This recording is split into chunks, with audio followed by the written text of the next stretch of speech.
Vì vô hài, nơi bênนี้รุษีnơi mình nghiêm tiết nô tê. Amerik ប្រួតគ្នាជាមួយនឹងអ៊ីស្រាអែលវាយអ៊ីរ៉ង់ដែលជាសម្ព័ន្ធមិត្តរបស់រុស្ស៊ីនិងមហាយៈចិនស្រាប់តែពេលនេះរុស្ស៊ីបានចេញមកព្រមានយ៉ាងចំថាសង្គ្រាមលោកលើកទី3អាចនឹងផ្ទុះឡើងស្រាប់ពេលសង្គ្រាមអ៊ីរ៉ង់កាន់តែរីកធំទៅ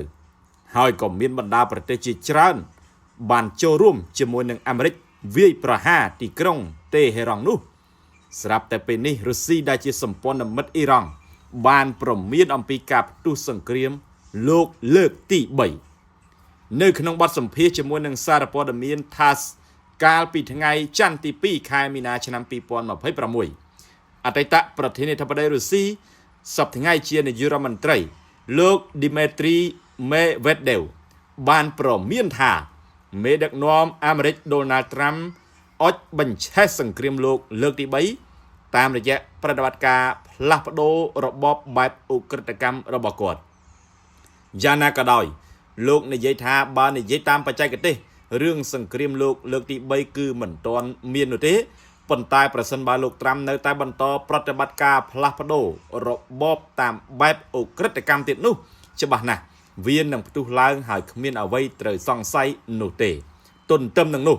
អនុប្រធានក្រុមប្រឹក្សាសន្តិសុខរុស្ស៊ីរូបនេះក៏បានអះអាងផងដែរថាការវាយប្រហារទៅលើប្រទេសអ៊ីរ៉ង់គឺជាផ្នែកមួយនៃសង្គ្រាមទ្រង់ទ្រាយធំរបស់សហរដ្ឋអាមេរិកនិងសម្ព័ន្ធមិត្តដើម្បីរក្សាឧត្តមភាពគ្របដណ្ដប់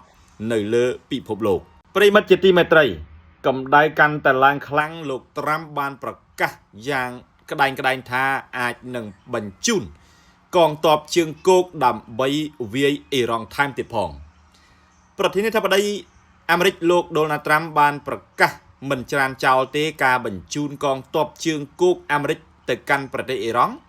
ដោយលោកបានបញ្ជាក់នៅក្នុងបទសម្ភាសន៍មួយកាលពីថ្ងៃច័ន្ទទី2ខែមីនាឆ្នាំ2026ថាលោក